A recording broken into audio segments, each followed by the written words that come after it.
विद्यार्थियों, पेपर 1 और 2 सेमेस्टर 3 संस्कृत में 2 पेपर है। इसके अलावा मैं आपको सामान्य संस्कृत की जानकारी देता हूँ।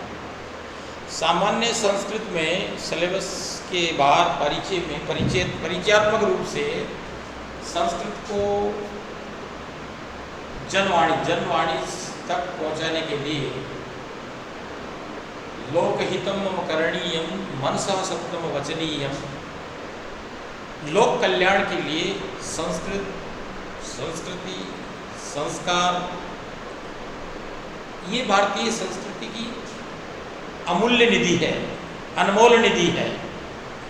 और संस्कृत प्राचीन विज्ञान है, एंशिएंट साइंस है।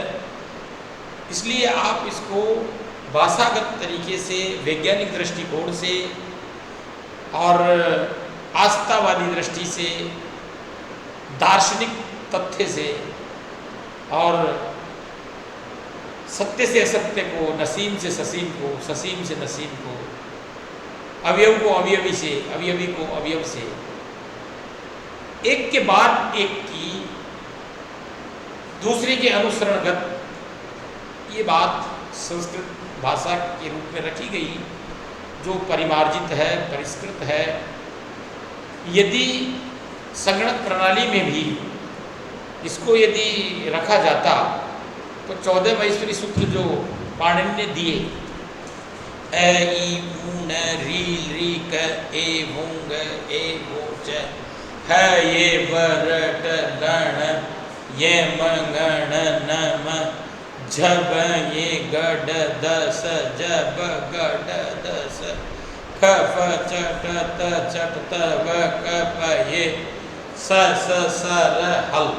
ये जो 14 महेश्वरी सूत्र हैं, शिव तांडव से 2 चीज निकली। माहेश्वरी सूत्र पाणिनि ने लिखे और भरत मुनि ने नाट्य शास्त्र की रचना की। तो भरतनाट्यम से जो अनुकरणीय हुआ, सामाजिकों के लिए आमोद प्रमोद का एक पहलू सिद्ध हुआ, जो आजकल धीरे धीरे फिल्म इंडस्ट्रीज की ओर बढ़ रहा है। वो नाट्य का ही एक रूप है, नाट्य का ही एक अनुकरणीय है। क्योंकि जैसे महाभारत और रामायण, इन सब में को भी देखने के लिए एक नाट्य के माध्यम से देखा गया, जो सामाजिकों को आदर्शात्मक रूप से और आमोद प्रमोद की दृष्टि से, सन्मार्ग राही की दृष्टि से, अपने लक्ष्य की पूर्ति के लिए, सत्य का अनुसरण करने के लिए, ये सब चीज़ें भरत मुनि ने अपने नाट्य शास्त्र में फिरोई, संरचना की नाट्य शास्त्र की। तो सामाजिकों का आमोद प्रमोद भी हो पाया और एक शासक और शासित के मध्य में, शासक से शासित तक और शासित से शासक तक का जो मार्ग है, उसकी पूर्ति भी नाट्य ने की। नाट्य मंच पर शासक जन सामान्य के लिए क्या करता है, उसको नाटककार अपने नाटक में नायक नायिका और पात्रों के माध्यम से वो सामाजिकों के बीच में प्रस्तुत करता है। और सामाजिकों की जो दयनीय स्थिति है, गरीब अमीर है, अमीर गरीब है। जैसे मृच्छकटिक में सोने की गाड़ी के लिए रोशन रोता है राजकुमार की सोने की गाड़ी देख के, और उस मृच्छकटिक, मृच्छ यानी मिट्टी की, उसके बाद गाड़ी होती है। तो वो गरीबी और अमीरी का जो उल्लेख है वो मृच्छकटिक में आपको देखने को मिलेगा। इस प्रकार सभी नाटकों में, सभी महाकाव्य में रंगमंच के माध्यम से जन सामान्य तक ये बात पहुंची कि नाटक क्या है, महाकाव्य क्या है, खंडकाव्य क्या है, गद्य क्या है, पद्य क्या है, व्याकरण क्या है, छंद क्या है, अलंकार क्या है।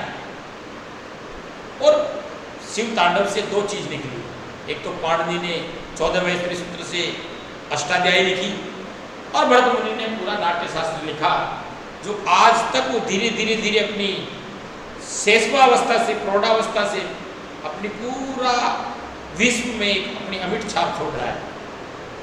जैसे बॉलीवुड है, हॉलीवुड है, लेकिन आज बॉलीवुड की जो पिक्चर है वो प्रेरणास्पद है, उत्साहित है, और नायक नायिकाओं का अंतिम मिलन, जिसको कहते हैं ना संयोग, वो देखने को मिलता है। और बॉलीवुड में नायिका कहीं होती है, नायक कहीं होता है। जैसे शेक्सपियर के नाटक देख लीजिए, उसकी कोई नायक नायिका कोई तारतम्य नहीं है। वही कालिदास की, उसको शेक्सपियर कह दिया गया, जबकि कालिदास की 2 महाकाव्य है, 1 खंड काव्य है, 3 नाटक है, 1 ऋतुसार है। और जो 3 नाटक हैं वो अपने आप में इतनी बड़ी निधि है, इतना प्रेरणास्पद है, इतना आदर्शात्मक है कि अभिज्ञान शाकुंतलम में तो पुत्र भरत होने पर भारत का नाम ही भरत के नाम से भारत बना। विक्रमोर्वशीयम वर्षियम देख लीजिए, मालविका का अग्निमित्र देख लीजिए। विक्रमोर्वशीयम में तो कालिदास ने अप्सराओं को स्वर्ग से उतार लाया। अस्या सरग विदौ प्रजापति न भूचंद्रो न कांति प्रदा श्रृंगारैक रस। आप देखिए श्रृंगार की प्रतिमूर्ति। और उधर कालिदास में अभिज्ञान शाकुंतलम में कालिदास ने जो शकुंतला को जब लिखा कि क्या विधाता स्वतंत्र था, फ्री था, कि इसकी जो रूप सज्जा है, प्राणों का जो संचार किया है शायद वो मन से किया है। तो नाटक, महाकाव्य, श्रृंगारात्मक नवरस है, नवरसों का उसमें निर्माण है। कौन सा नाटक है जो वीर रस युद्ध भूमि में जाएगा तो वीर रस से रक्त संचलन होता है। ये भारतीय संस्कृति के नाटकों में ही है, बॉलीवुड पिक्चर में ही है, हॉलीवुड में नहीं है ये सब चीज़। इसलिए आज भी भारतीय नाटक, इंडियन फिलोसफी पाश्चात्य वेस्टर्न से ज़्यादा मजबूत है और ज़्यादा साइंटिफिक तरीके से, नेचुरल से, प्रकृति से जुड़ी हुई है। हमारे सभी कवियों ने, सभी महाकवियों ने प्रकृति को सहारा है, प्रकृति को निहारा है, प्रकृति को संजोया है, प्रकृति को नाटकों के माध्यम से, महाकाव्य के माध्यम से, अपनी लेखनी के माध्यम से, माँ सरस्वती के आशीर्वचन से सुंदर तरीके से, जितनी प्रकृति सुंदर है उससे भी कहीं अधिक तरीके से माँ सरस्वती के रूप में कलम से कवियों ने अपनी लेखनी से बहुत ही सुंदर तरीके से, मनोहारी तरीके से सुंदर चित्रण प्रकृति का किया है, जो कि आज पूरा विश्व पर्यावरण दिवस मना रहा है। वो बात हम नाटकों में, महाकाव्य में आपको प्रकृति के प्रति अटूट प्रेम स्नेह देखने को मिलेगा, चाहे वो कालिदास के नाटक हो, चाहे वो हमारे महाकाव्य हों, चाहे वो हमारे खंड काव्य हों। मेघदूत का वर्णन तो कालिदास का पूरे विश्व में एक अनोखा चित्रण है, जिसमें पूरे मानसून का चित्रण है कि मानसून कहाँ से आएगा, कहाँ तक जाएगा। कहाँ तो अलकापुरी में वो रह रही है नायिका, रामगिरी आश्रम में वो रह रहा है यक्ष, और यक्षिणी अलकापुरी में रह रही है। वहाँ के पूरे मेघ मार्ग का वर्णन कितने सुंदर तरीके से कालिदास ने लिखा है। वो जब गेरू के चित्र से पहाड़ पर नायिका का, यक्षिणी का जब चित्र बना रहा होता है तो कहता है कि हे क्रूर विधाता, यदि मेरा ये अश्रु बूंद इस चित्र पर नहीं गिरती तो मेरी नायिका का स्वरूप मेरे सामने सुंदर तरीके से चित्रित होता, परंतु गेरू से बनाने पर भी तूने मुझे ये अश्रु बिंदु गिर जाने से मेरी नायिका का मुखमंडल मैं नहीं देख पा रहा हूँ।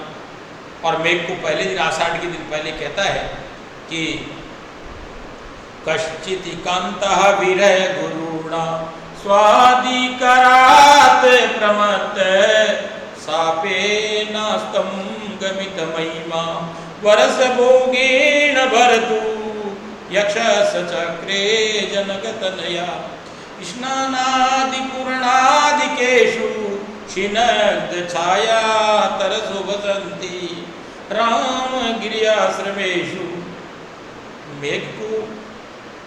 मेघ अचेतन है, यक्ष चेतन है, पर कालिदास का जो कल्पना है वो एक विचित्र अनोखी है।